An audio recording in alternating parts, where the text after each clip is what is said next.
Meanwhile, I just got confirmation. I believe Dave Testa is still mid-series with his PvP with Classic versus Creator. So best of luck to them. Meanwhile, game number 1 is going to take place on Royal Blood. Oh boy. Also, I should probably update the Twitch title. There we go. My apologies. Here we go, and spawning in the top right-hand corner of Royal Blood ALE, we have...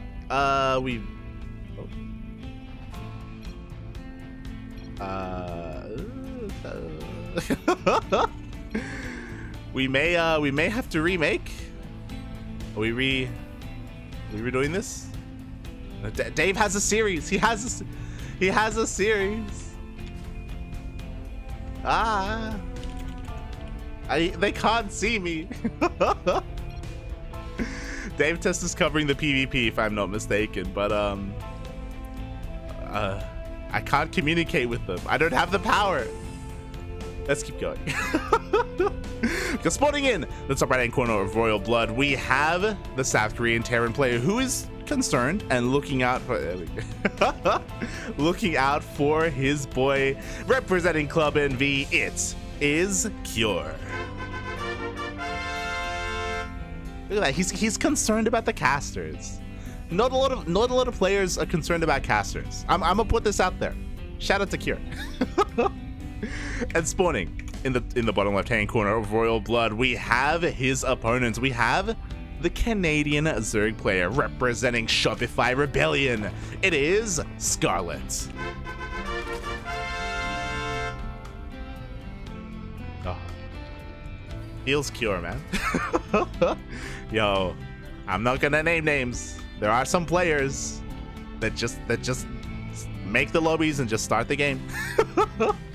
And they don't invite casters, even if the casters ask, even if they want to get in, they go in anyway.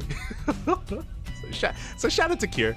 Yeah, shout out to, I know Beyond is another really good one for that. Dark as well. I remember giving Dark a shout out last week. Dark is very considerate. I think Dark has even called out names before. I think Dark has been like, yo, is Chase here? Is Chase ready? Like, they've shown concern for one of the casters if they don't show up at the lobby. So feels good, man. Feels good. But yes, we'll get into this series. So far, everything is quite normal. Hatch gas pool from our Zerg player. Third base is on time from the side of Cure. Likewise, nothing really too out of the norm for the time being. And I'm happy with that. You know, I want to see some solid ZvT, you know, some macro. I don't want to see no 2-port BCs. My body isn't ready for some like Gumiho level plays, you know, with some mech or some other nonsense. It's too early for that. it's too early for that right now. As we are getting into a 1-1-1, interesting opener from Cure. Very interesting for him not to opt for the 3cc variation of this. So this is going to be overall less economic and much more aggressive. There's going to be a lot more pressure on Cure to deal economic damage with this, as he is of course going to be delaying his third CC. Oh my god, and he has become fond of this. Cure even whipped this out, I believe it was last week. I think we were lucky to cast him in a TBZ. This is going to be a Hellbat Marauder push. Marauder production has commenced. An armory is going to be thrown down soon as well. And Cure, this is the dangerous thing about this, is going for a Viking to clear out overlords and to deny scouting. Oh boy. Meanwhile, the first two Hellions, they just dive on in. They don't even care. Gonna try and punish Scarlett for the lack of lings. 2 drones are gonna be going down, but only 2 drones. 1 Hellion gets picked off. And this is important. Any Hellion that you kill at this stage of the game is gonna be that much more important because we're going into a Hellbat push. It weakens the push that much more and makes the defense that much easier. So Cure, a little bit of a slip up to lose his first Hellion, but the Overlord is going to be pushed away. Scarlett is in the dark. We do not have a safety bailing nest. We have queens, don't get me wrong, but only 5 queens. And look at the supply block. We have 5 Overlords on the way. Oh, this is a brutal supply block, and this supply block may kill Scarlett. Because of the supply block, we have less queens, we have less lings, we have less of everything right now. She doesn't know what's coming her way. Hellions are rushing across the map. She's droning right now.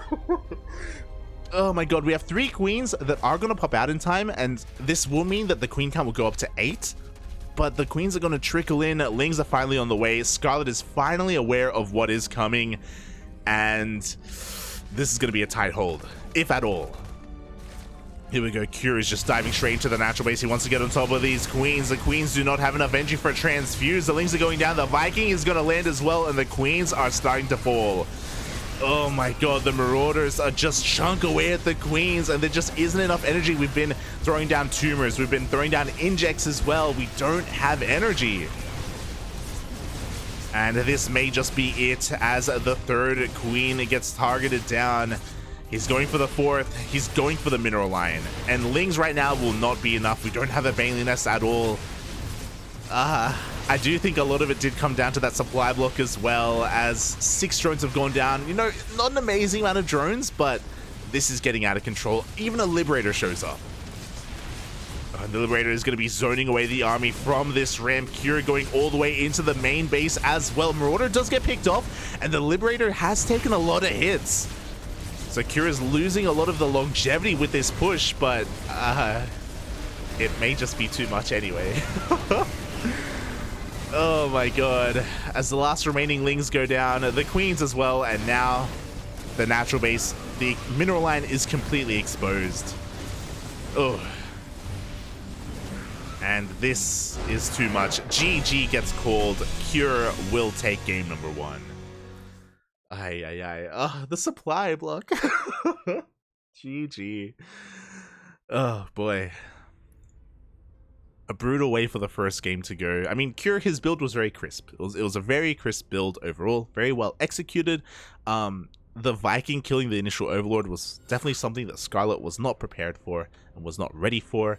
Because of that, again, the lack of queens. We also didn't have any Lings outside the main base either to try and see the Hellions as they moved out. If you remember, the Lings saw the Hellions as they were outside the creep of Scarlett. So, a lot of lacking of scouting information there. Now we're getting into game number 2. Oh boy. And hopefully this time there's no confusion about who's supposed to be in the lobby and who isn't and all this stuff. and hopefully that doesn't throw anyone off either. As we are getting into game number 2 and spawning in the top left-hand corner of Babylon, we have the Canadian Zerg player representing Shopify Rebellion. Currently down in this series, but not out. Not out at all. It is Scarlett.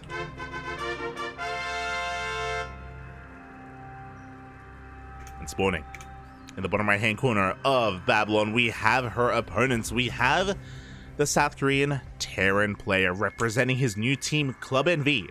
It is Cure.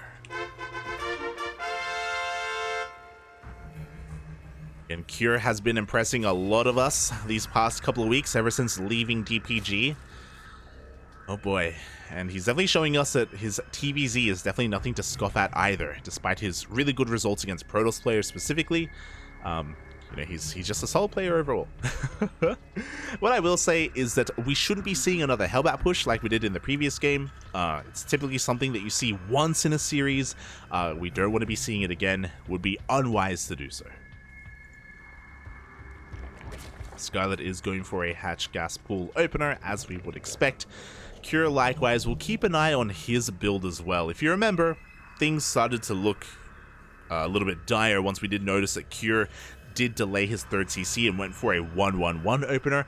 Another thing to bear in mind as well, now that I think back on it, Scarlett didn't even see the 1-1-1, if you recall. Her Overlord was a lot more further back and it was a lot more conservative, so she didn't know if it was a 3cc build or not. Again, she was playing with a lot of assumptions, I guess, or relying on a lot of assumptions. This time, that's not the case. We can see very clearly that the Overlord is intentionally moving forward. Scarlett doesn't want to get bamboozled again. She needs to see the other building. This is not a factory. This is a second Rax. And, I mean, to be fair, the positioning of this Rax is pretty sus. This is not where the Rax should be, so she already knows that something is amiss. She just doesn't have confirmation that it is a 2 Rax opener. Meanwhile, she's going to be going for her 3rd base, as we would expect.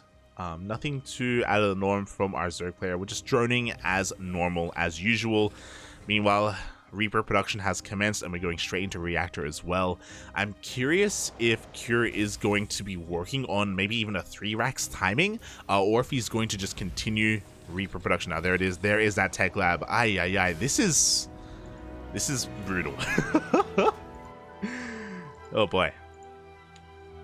Meanwhile, the first Reaper is rushing across the map. There is that factory on the way as well. This wall is so interesting to me, but it's not even a wall. I'm pretty sure Lings can slip in between the reactor and the depot. I'm pretty sure that is possible, but looks can sometimes be deceiving. Stim is on the way. The first Reaper gets across the map very late. This is a late Reaper, so I wonder if Scarlett can maybe piece that together. She actually didn't send any Lings across the map, just relying on her Overlord Scout for the time being, and the Overlord is positioned to go into the main base, so she should be able to get a scout of what's going on. Meanwhile, there we go, we are going into our 2-1-1 setup. Again, we should be seeing an add-on swap. We should be seeing medevacs coming out as well. Scarlett, again, a lot of this is going to come down to whether she can figure out what Cure is up to for the time being, just spreading creep. She is actually making a bit of an influx of Lings. Oh my god, she's actually making a lot of Lings right now. She's cutting drones at 37. She's going back into drone production, but this was a pretty big investment into Lings. We have to make use of them somehow. Lings are moving out to maybe even try and catch this Reaper. Again, investing into Lings this early on typically isn't wise, just because ideally these should all be drones, so we can get into the mid game in a little bit of a better position. But Scarlett has prioritized these Lings. She's going to be focusing down these rocks as well. Again, this seems like a safety precaution. This seems like maybe a reaction to what happened in game number 1. Oh boy. Meanwhile, we do see the Marines are starting to move out. This is a very Beyond-esque move. We are committing, by the way. This is, oh my god. Just always have an armory if you're a Terran. We have an armory behind this, so this isn't just a 2-1-1. We didn't go for an add-on swap. We're reactoring at Hellions. Oh my god. Mate, he's an animal. Cure is an animal. Oh my god. So this is designed to look like a 2-1-1 when it is anything but. When it is that much more committed. Cure is rushing across the map with his Hellions, soon to be Hellbats. We do have a lot of Lings available for Scarlett, but we need Queens or Banelings. Let's look at the Queen count. We do have 8 Queens, so this should be enough. Scarlett can hold, but again, this can be rough. This can catch her off guard as the Hellbats are morphed in. Here we go. Cure, he goes for the scan. He's pushing on forward. The Queens have been revealed. That's a lot of Queens. And I think this is going to be enough for Scarlett to hold with this Queen count, with the transfuses. She should be okay, but one Queen goes down. The Lings are trying to get us around as well. Oh, the Lings get eviscerated by the Hellbats though, and once again, we just don't have that much energy remaining. Another Queen falls. We do see Cure pushing on forward here. 28 Lings are in production, but before the Lings come out, the Queens are being targeted down. Oh my god. It looks like with the reinforcements, no, Hellions are rushing across the map. The reinforcements for Cure are not stopping. He's even got a Liberator on the way, and this may just be over before it began. The Hellbats still survived from the initial push, and the Queens were just completely reset. And without Queens, this Liberator is going to reign supreme. There's no way to deal with it. Oh my god.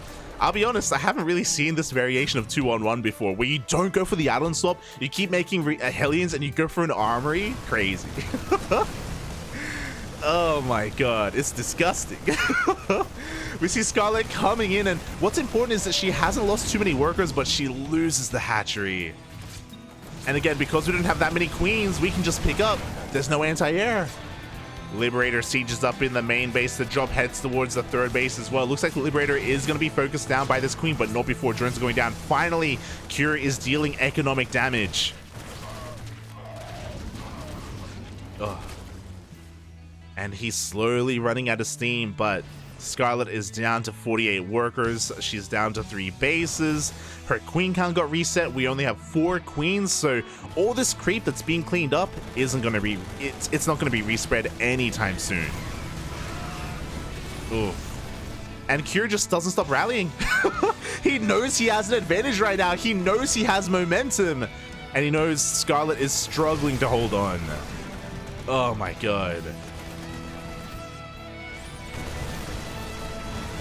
Here we go. The third base is forfeit. Scarlett forced to pull the drones away. She's going to be looking to maybe try and catch some reinforcements or go for a counterattack.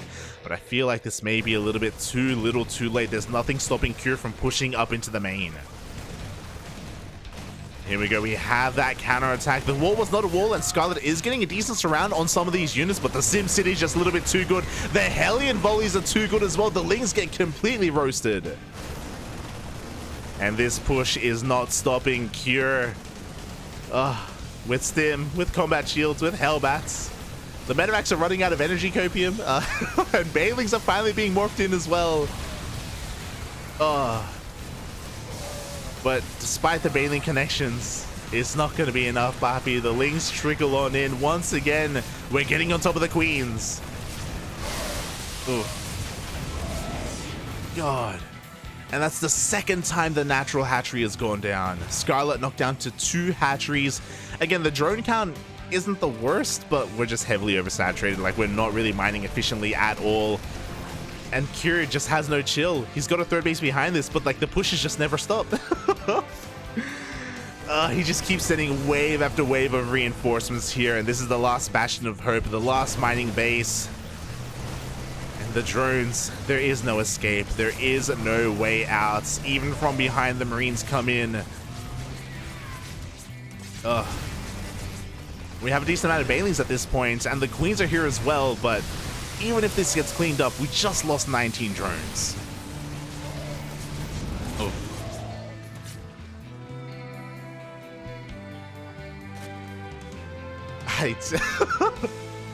I'm glad Asher isn't here. If Asher was here, he'd be inspired. He'd be like, Papi, let's do some customs later. Ay, ay, ay. 4th CC is thrown down. Behind this, Cure is working on drilling claws. 2-2. GG gets called, and Cure will take the series 2-0. Oh my god. That was crazy. GG, well played. Cure with a very different take on the 2-1-1. Much more committed, a lot more onus is on the Zerg player to try and scout this as well. Unfortunately, even though Scarlett did have an Overlord in position to go in for a scout, she never quite went for it. I'm sure she made an assumption that it would, again, I feel like both games, she's like, oh yeah, it's just, you know, a 3cc 1-1-1 for game 1. Or game 2 is like, oh yeah, it's just a 2-1-1, like, I'll be fine. But Cure just coming out with these hyper-aggressive builds out of nowhere. Jesus. GG.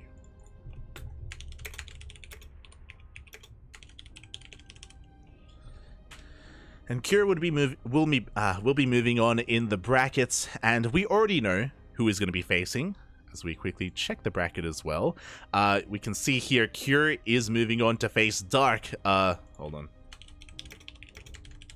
As I just update the admins, maybe they didn't see it earlier, but yes, Cure moves on, and he's going to be facing Dark in the quarterfinals. Oh boy.